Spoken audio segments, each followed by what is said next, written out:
Okay, another set of stitches that I wanted to talk about and add to this series is an increasing stitch and a decreasing stitch. These are very useful, especially when making stuffed animals, to try and get your characters of different shapes. So if you're going to make like a sphere, you're going to need to be increasing and then decreasing stitches so that the pattern or gets wider and then can come back in to like make spheres and things for like heads and stuff. So what I did here is I just made like a piece that's just a bunch of single crochets across. Okay, and right now I have 1, 2, 3 single crochets in this row that I'm in.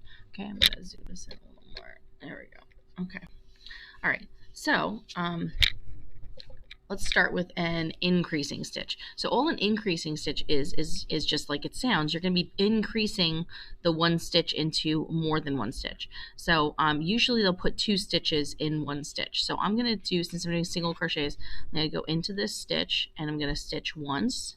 Okay, and then you can see the big hole like from where I just was. That's where my stitch is. If you see that, it's like kind of what's looped around. That's looped around right here. So I'm going to go in and I'm going to do another stitch in the same spot.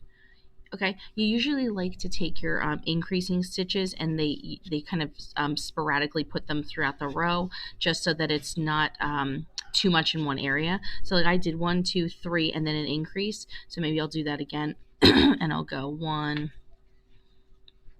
2,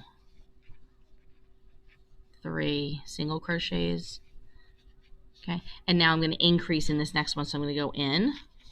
This is my first stitch, and I'm going to go in the same spot, and that's my second. It's my increase. Okay, and again I'm going to go. Now just do 3, 1, 2,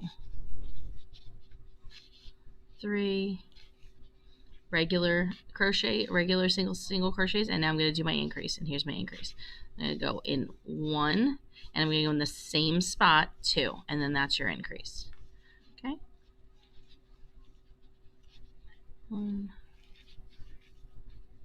2, 3, and we'll just finish up this row. Okay, and now I'm going to go up and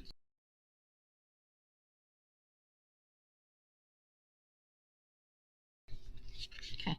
So to do a decrease stitch, let's go and do a couple of single crochets, single crochet, single crochet. Okay, so I'm going to decrease, and so decrease is I'm taking 2 stitches. So I'm going to take 2 of these stitches and I'm going to put them together to make 1 stitch on my next row. So I'm going to start just as I would with single crochet. I'm going to go in and pull up. Okay, so I have 2 on the hook, and I'm going to go right into the next stitch and pull up. So I have 3 on the hook, and I'm going to pull through all 3. And what that did is, if you see here, I have 1 stitch for 2 stitches underneath. That's a decrease. Okay, so 1, 2, 3, and now I'm ready to decrease. So I'm going to go in, pull through, in, pull through, and go through all 3. Okay.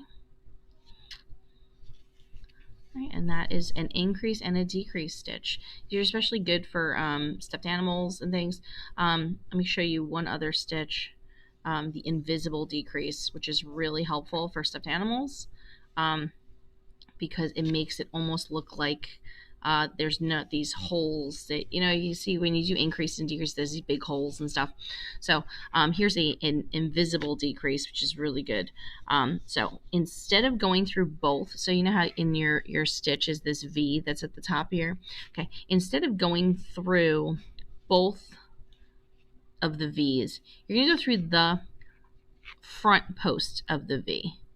So I'm going to go through this front post here of the V when I'm doing my decrease. So I'm going to do my single crochet, and then I'm going to go here and do my next single crochet.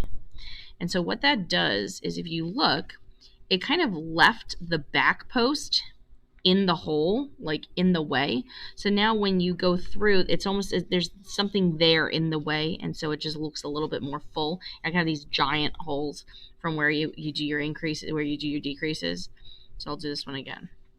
Okay, so I'm going to go through the front post, the front loop of my stitch. I'm going to loop around, and then I'm going to do the front loop of my stitch, go around, and then I'm going to go around all 3. And so like I said, it just kind of gives a little like block there. It still looks the same from the front. It looks the same. It's just it makes it a little bit fuller, like that the area. There's no like hole, especially doing like stuffing and stuff. It kind of helps block the hole so that it doesn't look messy. Okay, there you go.